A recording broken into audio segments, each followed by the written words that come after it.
Olá, este vídeo eu vou falar sobre a episiotomia e por que a episiotomia é restrita. Eu sou professora de enfermagem obstétrica.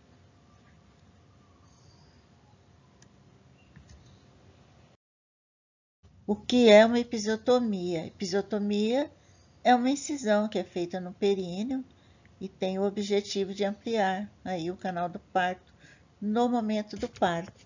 Exatamente no momento em que o feto está fazendo a báscula ou está ainda em coroamento. Quando ele faz o coroamento, o profissional faz episiotomia, porque acredita que ampliando o canal do parto vai facilitar para o nascimento do bebê.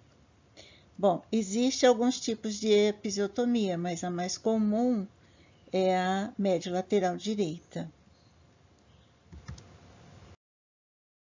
Os problemas, então, que pode ocasionar ou causar, né, uma episiotomia.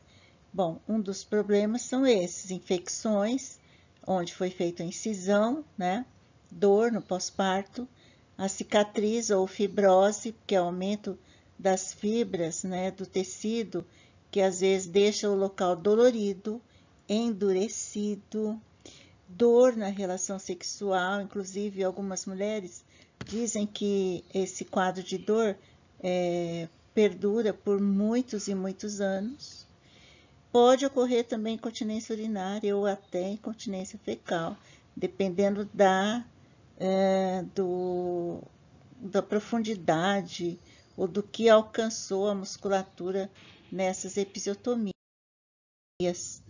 A Organização Mundial de Saúde e o Ministério da Saúde dizem o seguinte, que a episiotomia é aceitável em até 10% dos partos e que a sua prática ela não é absoluta e que está havendo critério muito rigoroso para a sua realização. Mas ela deve ser evitada sempre que possível. Alguns autores referem que o parto em si ele já pode afetar a musculatura. Então, não é por causa de uma episiotomia que vai modificar a condição anatômica do períneo, aí da região perineal. E que a episiotomia ela realmente não modifica a condição anatômica da região após o nascimento. Então, existem algumas diferenças de opiniões também. A episiotomia ou a laceração, é possível escolher? Bom, na maioria das situações, se ocorrer alguma laceração, tem menos riscos e geralmente cicatriza mais rapidamente, segundo vários trabalhos que foi feito, né? Desculpa aí, foi feito um apanhado na Cochrane, né, em 2019, de vários autores, que diz que a laceração é realmente melhor, porque cicatriza mais rapidamente. Então, para evitar lacerações mais graves, os médicos recomendam a episiotomia perineal, né, do períneo, claro, com tesoura ou bisturi. Então, essa incisão preveniria uma laceração mais grave e facilitaria o desprendimento feto no canal do parto. Então, veja que são opiniões aí diferentes.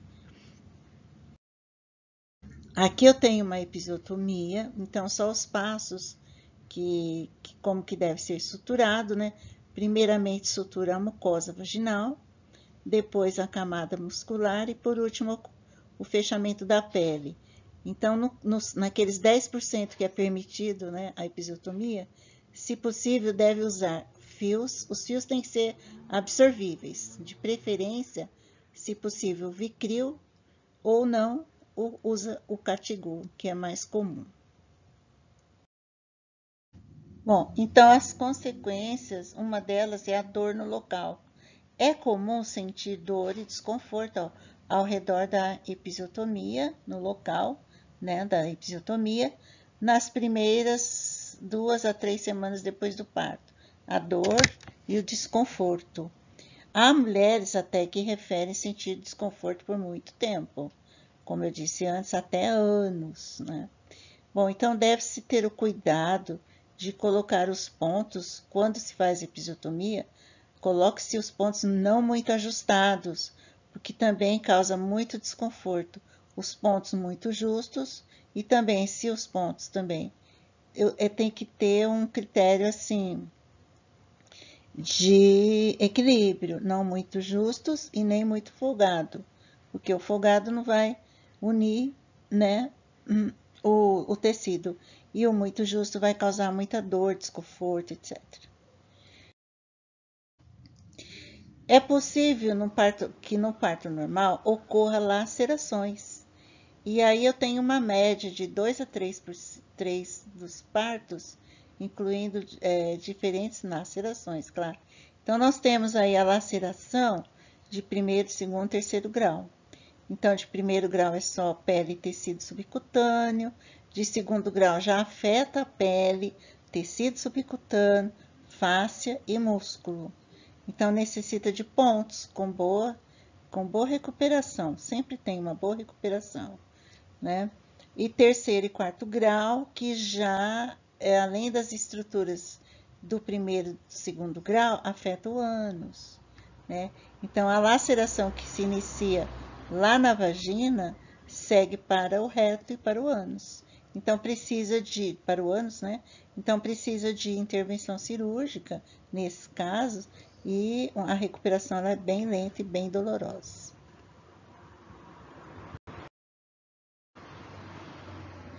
Bom, então existe aqui também uma outra discussão. A episiotomia ela equivale a uma laceração de segundo grau, porque corta a pele, a mucosa, face e músculos. Então, por que fazer intencionalmente uma laceração, que seria a episiotomia, né, de segundo grau, se a mulher pode ter uma laceração de primeiro ou de segundo, ou nem ter lacerações nenhuma no parto? Por que então realizar uma prática para proteger o períneo, cortando esse períneo? Então, veja aí, é mais fácil a cicatrização de uma laceração espontânea, que acontece no sentido das fibras, né, do que um corte artificial realizado com uma tesoura ou bisturi. Então, existe esta discussão aí. Vamos pensar sobre isso.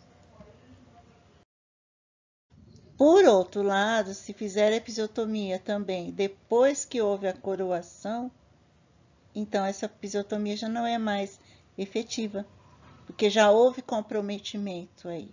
Já deve estar acontecendo lacerações também.